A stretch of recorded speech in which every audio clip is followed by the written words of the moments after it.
በክብር ይመጣል። ከሰማያት ወርዶ ከድንግል ተወልዶ የአዳምን ዘር ሁሉ ሊያድን ወዶ ፈቅዶ የሰው ልጅ በማለት ራሱን የጠራው ከኃጢአት በስተቀር እንደ ሰው የኖረው ተሰዶ ተጠምቶ ምድርን የባረከው የድንግል ማርያም ልጅ ኢየሱስ ክርስቶስ በክብር ይመጣል። ዳግም ምጽአት ሲደርስ በፈጠረው ፍጡር ዝቅ ብሎ ተገርፎ የሰዎችን በደል በዝምታው አልፎ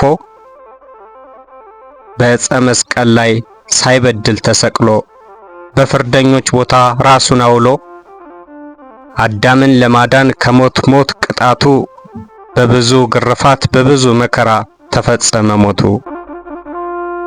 እንደ አምላክነቱ ሞትን ድል አድርጎ ከጨለማው ሲኦል አዳምን ታድጎ ከሰው ልጆች ሁሉ እርግማን ያጠፋው ከ40 ቀን በኋላ በክብር ያረገው መድኃኔዓለም አምላክ ዘመኑን ፈጽመው ያን ጊዜ ይመጣል። እውነትን ከሐሰት በስራው ይለያል።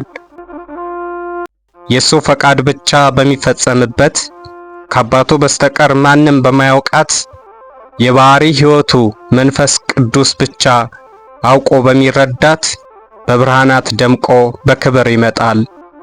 ንጹሕን አክብሮ ቆሻሻን ይጥላል። ንጹሕን አክብሮ ቆሻሻን ይጥላል።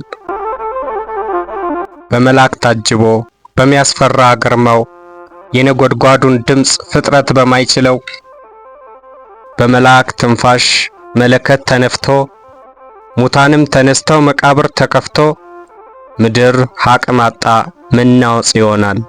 በአምላካዊ ግርማው ክርስቶስ ይመጣል። በአምላካዊ ግርማው ክርስቶስ ይመጣል።